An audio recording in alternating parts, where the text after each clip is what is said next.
ॐ श्रीगणेशाय नमः। अथ श्रीगणेशकवचम्। ध्यायेत् सिंहहतं विनायकममुं दिग्बाहुमध्ये युगे।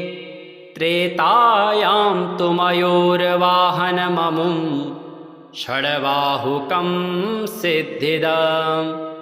द्वापारे तु गजाननं युगभुजं रक्ताङ्गरागं विभुं। तुर्ये तु द्विभुजं सिताङ्गरुचिरं सर्वार्थदं सर्वदा। विनायकः शिखां पातु परमात्मा परात्परः। अतिसुन्दरकायस्तु मस्तकं सुमहोत्कटः। ललाटं कश्यपः पातु भ्रियुगं तु महोदरः। नयने भालचन्द्रस्तु गजाशस्यतोष्टपल्लवो। जिह्वां पातु गणक्रीडश्चिबुकं गिरिजासुतः। वाचं विनायकः पातु दन्तान् रक्षतु विघ्नः। श्रवणौ पाशपाणिस्तु नासिकां चिन्तितार्थदः। गणेशस्तु मुखं कण्ठं पातु देवो गणञ्जयः। स्कन्धौ पातु गजस्कन्धः स्तनौ विघ्नविनाशनः। हृदयं गणनाथस्तु हेरम्बो जठरं महान्। धराधरः पातु पार्श्वो पृष्ठं विघ्नहरः शुभः। लिङ्गं गुह्यं सदा पातु वक्रतुण्डो महाबलः। गणक्रीडो जानुसङ्घे ऊरू मङ्गलमूर्तिमान्। एकदन्तो महाबुद्धे पादौ गुल्फो सदावतु। क्षिप्रप्रसादनो बाहु पाणी आशाप्रपूरकः।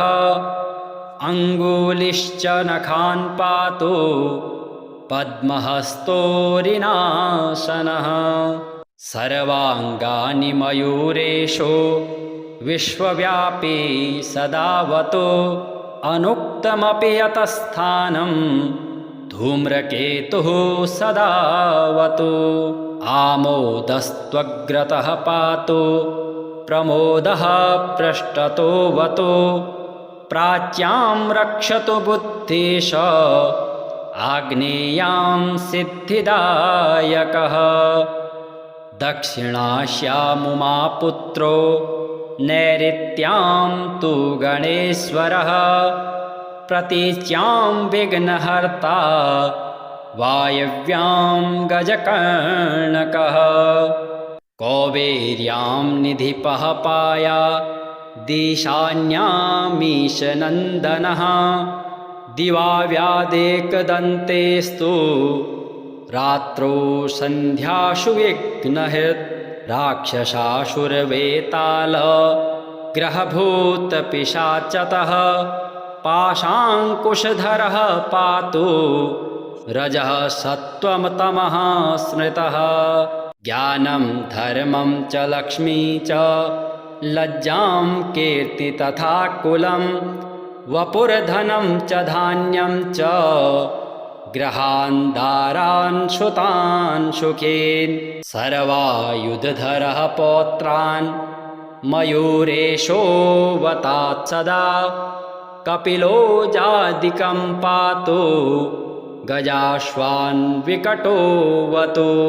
भूर्जपत्रे लिखित्वेदं यः कण्ठे धारयेत् सुधिः। न भयं जायते तस्य यक्षरक्षः पिशाचतः। त्रिसन्ध्यं जपते अस्तु वज्रसारतनुर्भवेत्। यात्राकाले पठेद्यस्तु निर्विघ्नेन फलं लभेत्। युद्धकाले पठेद्यस्तु विजयं चाप्नुयात् द्रुतं मारणोच्चाटकाकर्ष स्तम्भमोहनकर्मणि सप्तवारं जपेदेतत् दिनानामेकविंशतिं तत्तत्फलवाप्नोति साधको नात्र संशयः। एकविंशतिवारं च पठेत् तावत् दिनानि यः कारागृहगतं सद्यो राज्ञा वध्यं च मोचयेत्। राजदर्शनवेलायां पठेदेतत्त्रिवारतः स राजसं वशं नीत्वा प्रकृतिश्च सभां जयेत्। इदं गणेशकवचं कश्यपेन समीरितं मुद्गलाय च देनाथ माण्डव्याय महर्षये। मह्यं च प्राह कृपया कवचं सर्वसिद्धिदं न देयं भक्तिहीनाय देयं श्रद्धावते शुभम्। यस्यानेन कृता रक्षा न बाधास्य भवेत् क्वचित् राक्षसासुरवेताल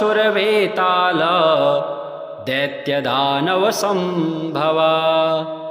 ध्यायेत् सिंहहतं विनायकममुं दिग्बाहुमाध्ये युगे त्रेतायां तु मयूरवाहनममुं षड्बाहुकं सिद्धिदम्। द्वापारे तु गजाननं युगभुजं रक्ताङ्गरागं विभुं तुर्ये तु द्विभुजं सिताङ्गरुचिरं सर्वार्थदं सर्वदा। विनायकः शिखां पातु परमात्मा परात्परः अतिसुन्दरकायस्तु मस्तकं सुमहोत्कटः। ललाटं कश्यपः पातु भ्रियुगं तु महोदरः नयने भालचन्द्रस्तु गजाशस्यतोष्टपल्लवो। जिह्वां पातु गणक्रीडश्चिबुकं गिरिजासुतः वाचं विनायकः पातु दन्तान् रक्षतु विघ्नः।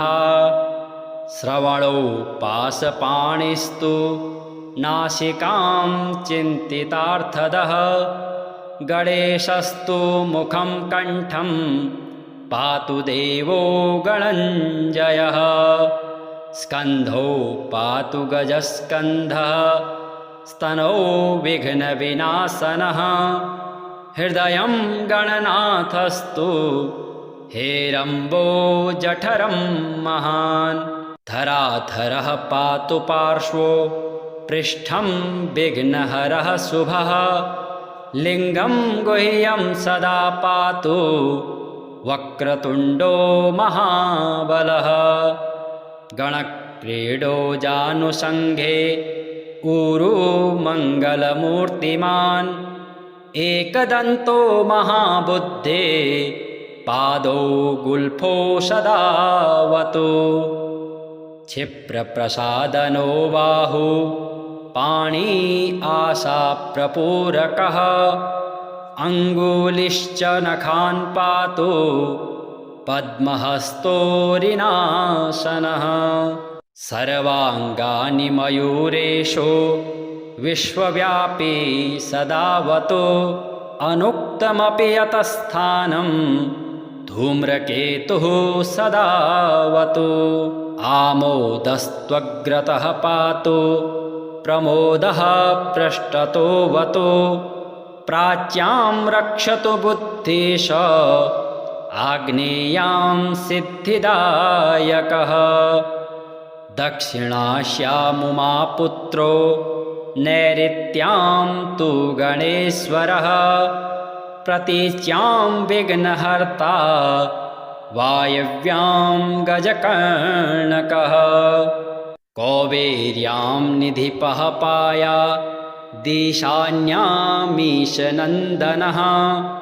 दिवा व्यादेकदन्तेस्तु रात्रौ सन्ध्यासु विघ्नहृत् राक्षसासुरवेताल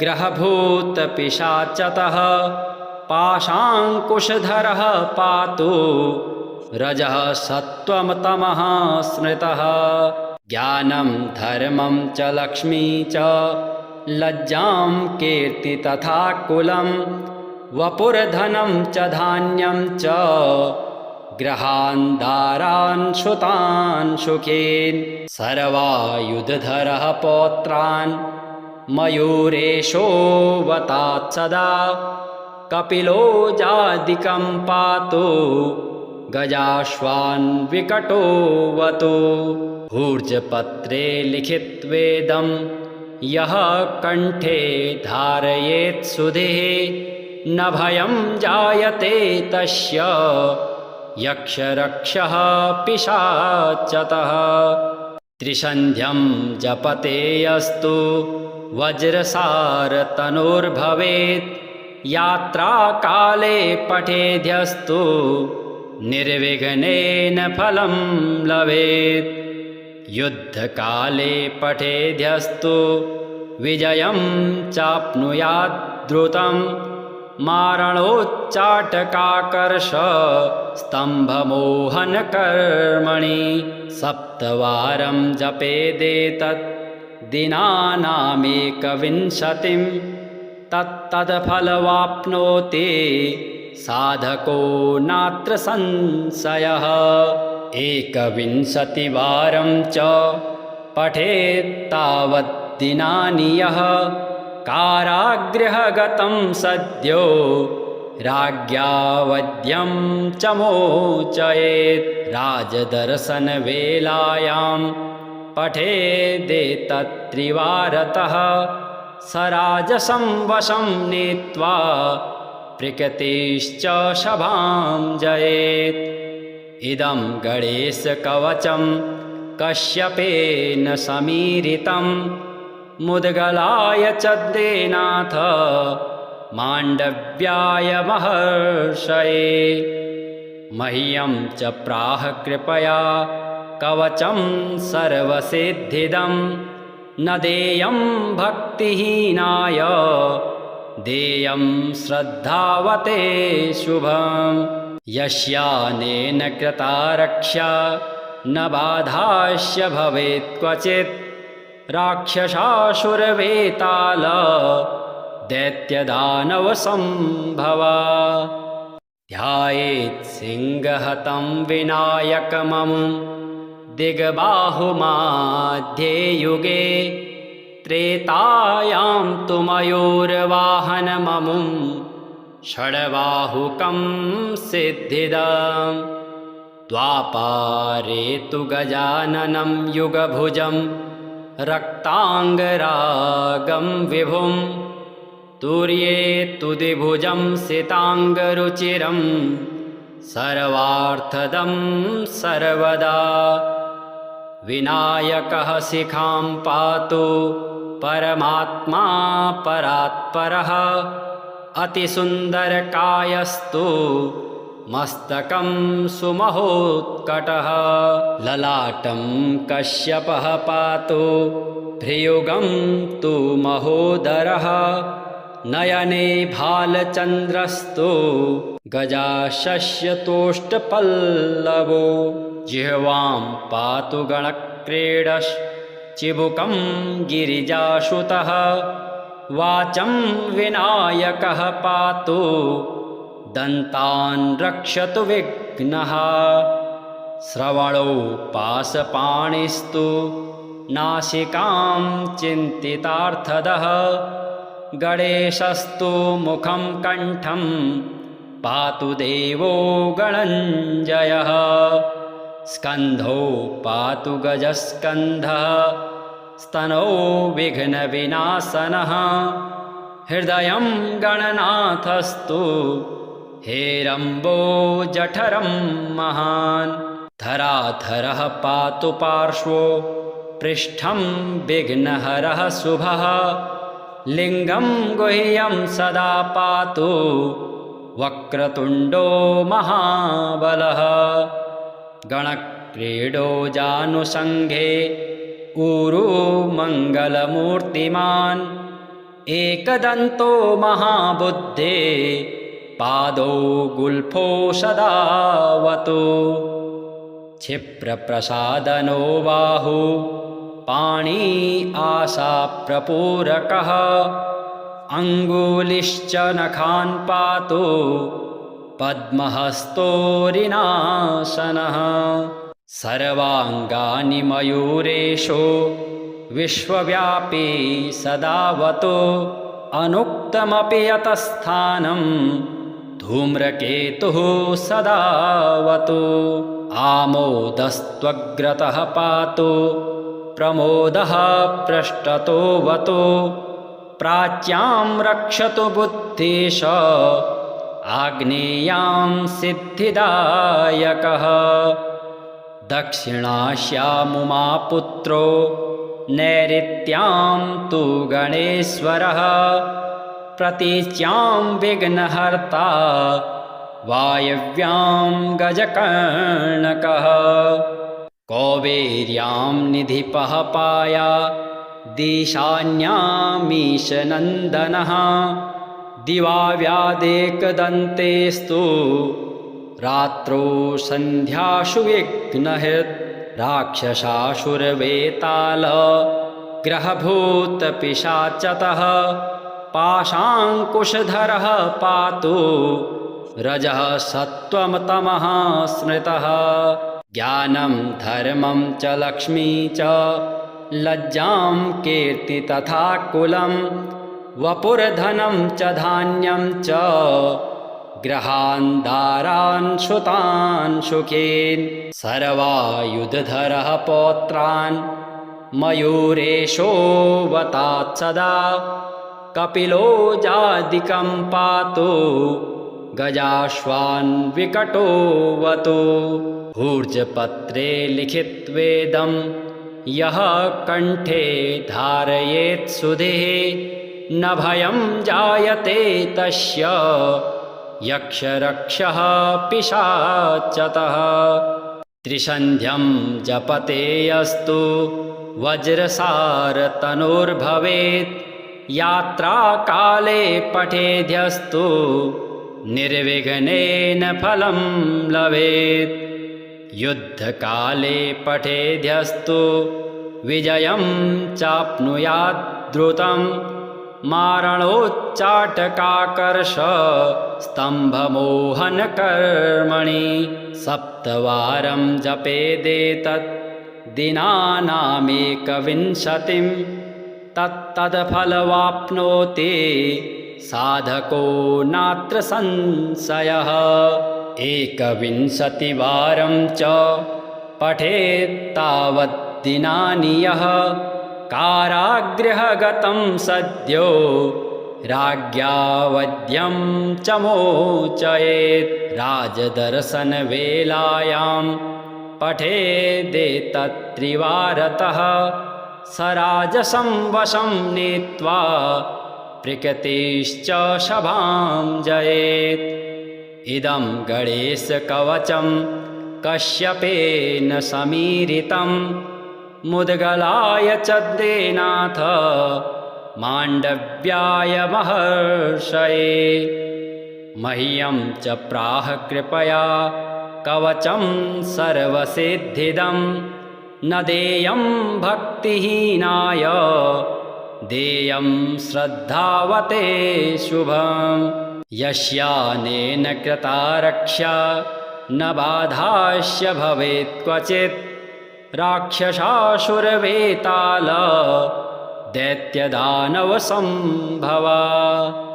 ध्यायेत् सिंहहतं विनायकममुं दिग्बाहुमध्ये युगे त्रेतायां तु मयूरवाहनममुं षड्बाहुकं सिद्धिदम् द्वापारे तु गजाननं युगभुजं रक्ताङ्गरागं विभुं तुर्येत्तुदिभुजं सिताङ्गरुचिरं सर्वार्थदं सर्वदा।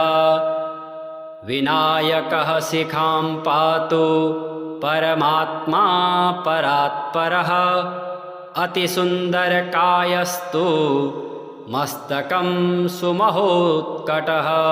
ललाटं कश्यपः पातु भ्रियुगं तु महोदरः नयने भालचन्द्रस्तु गजाशस्यतोष्टपल्लवो।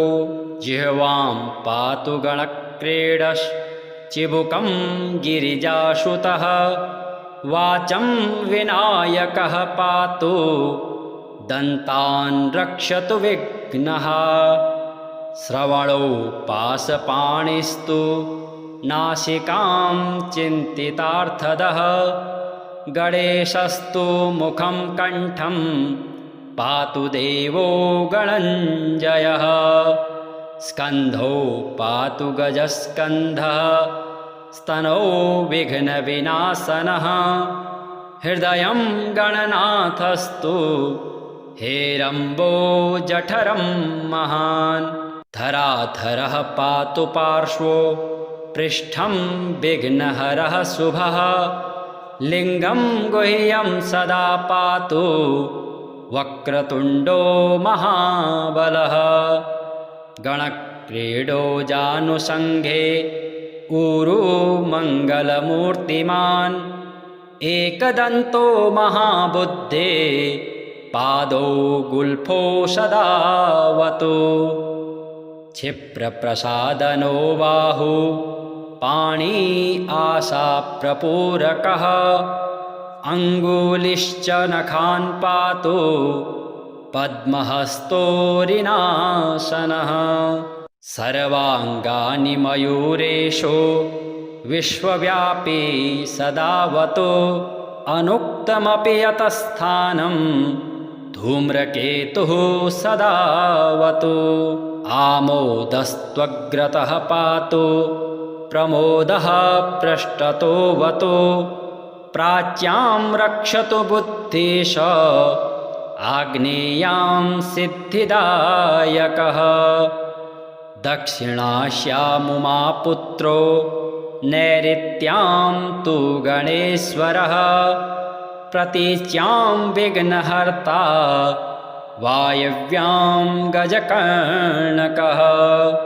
कौबेर्यां निधिपः पाया दिशान्यामीशनन्दनः दिवाव्यादेकदन्तेस्तु रात्रौ सन्ध्यासु विघ्नहृत्। राक्षसासुरवेताल ग्रहभूतपिशाचतः पाशाङ्कुशधरः पातु रजः सत्त्वमतमः स्मृतः। ज्ञानं धर्मं च लक्ष्मी च लज्जां कीर्ति तथा कुलं वपुर्धनं च धान्यं च ग्रहान् दारान् श्रुतान् सुखीन्। सर्वायुधधरः पौत्रान् मयूरेशोऽवतात् सदा कपिलो जादिकं पातु गजाश्वान् विकटोऽवतु। ऊर्जपत्रे लिखित्वेदं यः कण्ठे धारयेत् सुधिः न भयं जायते तस्य यक्षरक्षः पिशाचतः। त्रिसन्ध्यं जपते अस्तु वज्रसारतनुर्भवेत् यात्राकाले पठेद्यस्तु निर्विघ्नेन फलं लभेत्। युद्धकाले पठेद्यस्तु विजयं चाप्नुयात् द्रुतं मारणोच्चाटकाकर्ष स्तम्भमोहनकर्मणि। सप्तवारं जपेदेतत् दिनानामेकविंशतिं तत्तत्फलवाप्नोति साधको नात्र संशयः। एकविंशतिवारं च पठेत् तावत् दिनानि यः कारागृहगतं सद्यो राज्ञा वध्यं च मोचयेत् राजदर्शनवेलायां पठेदेतत्त्रिवारतः स राजसं वशं नीत्वा प्रकृतिश्च सभां जयेत् इदं गणेशकवचं कश्यपेन समीरितं मुद्गलाय च देनाथ माण्डव्याय महर्षये मह्यं च प्राह कृपया कवचं सर्वसिद्धिदं न देयं भक्तिहीनाय देयं श्रद्धावते शुभम् यस्यानेन कृता रक्षा न बाधास्य भवेत् क्वचित् राक्षसासुरवेताल दैत्यदानवसम्भवा।